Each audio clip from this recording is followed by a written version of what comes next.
इस वक्त हम मौजूद हैं मुरैना ज़िले में और मुरैना की जो सीट है वो हॉट सीट हो रखी है, क्योंकि यहाँ से बसपा, कांग्रेस और बीजेपी तीन पार्टियाँ ताल ठोक रही हैं। दिनेश गुर्जर जो भोपाल में किसान राजनीति कांग्रेस की तरफ से करते रहे और जब किसान आंदोलन चला तो उस वक्त बहुत सक्रिय थे। कांग्रेस पार्टी ने उनको टिकट दिया और टिकट देने के बाद रघुराज कंसाना को चुनौती वो दे रहे हैं। बड़ी बात यह है कि रुस्तम सिंह जो कि पूर्व मंत्री हैं, उनके बेटे भी बसपा के टिकट पर चुनावी मैदान में हैं। दिनेश जी, चुनाव कैसा चल रहा है? चेहरे की जो भाव सवेरे चमक से शुरू होती है, थकान पर उतर जाती है। जी देखिए, चुनाव में तो मेहनत तो करना पड़ती है, पर और जब प्यार जनता का अपार मिलता है तो एक अंदरूनी एक मनोबल बढ़ता है। जो मुरैना के हालात हैं, भ्रष्टाचारी, बेईमानी, लूट खसोट, बेरोजगारी, महंगाई, इसको लेके ये मुद्दे ऐसे हैं कि जिसको लेके जनता में आक्रोश है।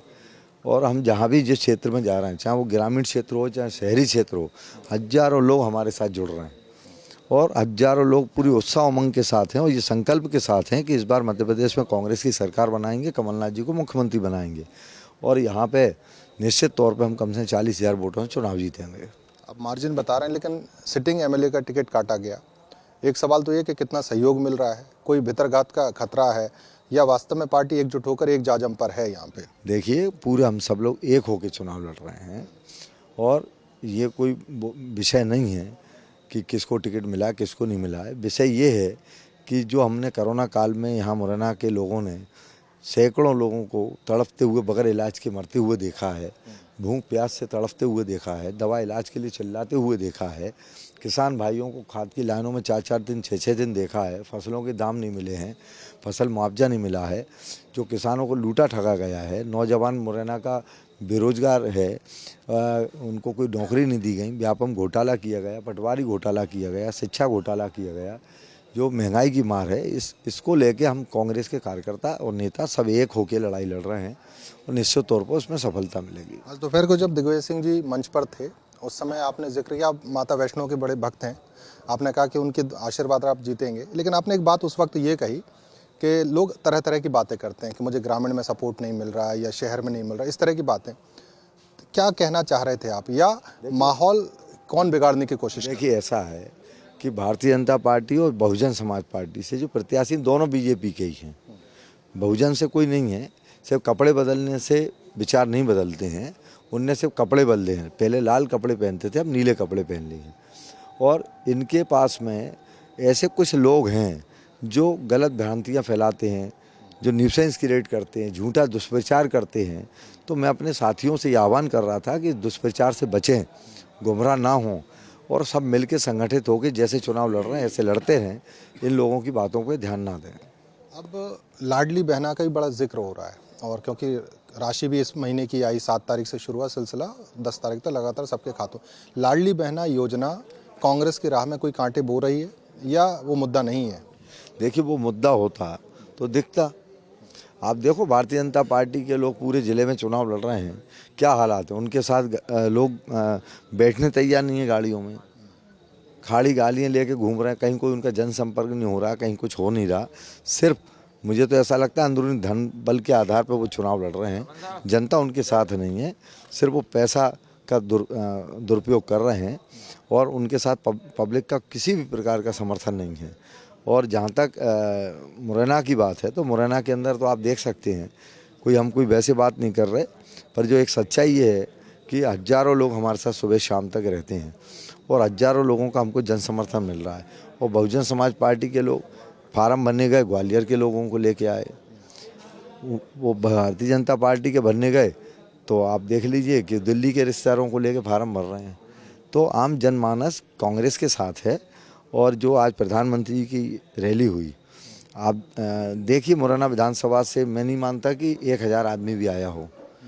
तो ये एक प्रमाण है कि मुरैना की जनता कांग्रेस के साथ और हमारे साथ लड़ाई लड़के और भारतीय जनता पार्टी को, बीएसपी को हराकर कांग्रेस का विधायक बनाएगी। जब भी विधानसभा चुनाव होता है तो जो बड़े नेता हैं, प्रधानमंत्री जैसे, सेलेक्टिव जगह जाते हैं। मुरैना उन्होंने चुना और नरेंद्र सिंह तोमर भी दिमनी से चुनाव लड़ रहे हैं, उनके कृषि मंत्री किसान से जुड़े रहे, आप संगठन से जुड़े रहे, क्या लगता है अपने कृषि मंत्री के सपोर्ट में आए थे या जो ज़मीन जहाँ पर कमज़ोर है वहाँ उसको पुख्ता करने आए? सिर्फ झूठ बोलने के लिए आए थे। देश के प्रधानमंत्री होकर सिर्फ उनके पास कुछ नहीं है, सिर्फ विपक्ष का बुराई करना। और जो उनको अभी ऐसा लगता ही नहीं कि वो भारतवर्ष के प्रधानमंत्री हैं, ऐसा लगता है कि भारत के प्रति विपक्ष के नेता हैं। जो विपक्ष की भूमिका होती है वो भूमिका नरेंद्र मोदी जी अदा करते हैं। और मुरैना का एक जागरूक और स्वाभिमानी मतदाता है, उनकी बातों में आने वाला नहीं है, क्योंकि 2 करोड़ लोगों को रोज़गार नहीं मिला, किसान की दुगनी आय नहीं हुई, नौजवानों को रोज़गार नहीं मिला, बेरोजगारी महंगाई चरम सीमा पे है। तो इससे कोई ज़्यादा फर्क पड़ने वाला नहीं है। आप सभी शहर में हैं, देश का प्रधानमंत्री मुरैना आया, कोई चर्चा हो रही है कि शहर में? पूरे शहर में कोई चर्चा नहीं हो रही। जैसे एक आम आदमी आया वैसे चले गए, नहीं तो 8-8 दिन तक पहले से चर्चा होती है और बात तक होती है। आखिरी सवाल, जिस तरह से क्योंकि अब विधानसभा का चुनाव लड़ रहे हैं, प्राथमिकताओं की बात करें तो आपकी प्राथमिकता क्या, करीब से राजनीति को अगर देखें, मुरैना की प्राथमिकता और अगर एक पार्टी लेवल पर किसान संगठन से जुड़े होने के नाते 3 प्राथमिकता गिनानी हो आपके वोटर को, तो क्या गिनाएं?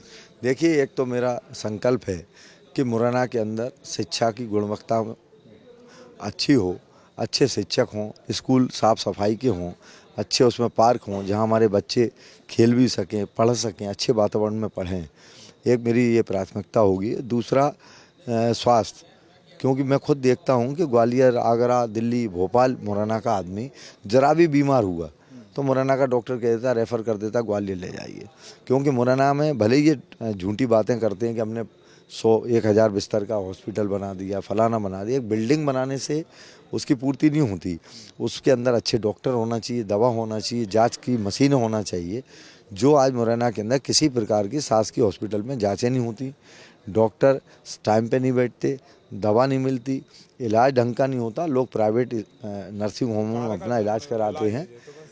तो ये जो सब चीज़ें हैं हमारा एक स्वास्थ्य के लिए कि जांच सरकारी हॉस्पिटल में हो, दवा हो, इलाज हो, डॉक्टर अच्छा हो, ये एक हमारी स्वास्थ्य को लेकर प्राथमिकता होगी।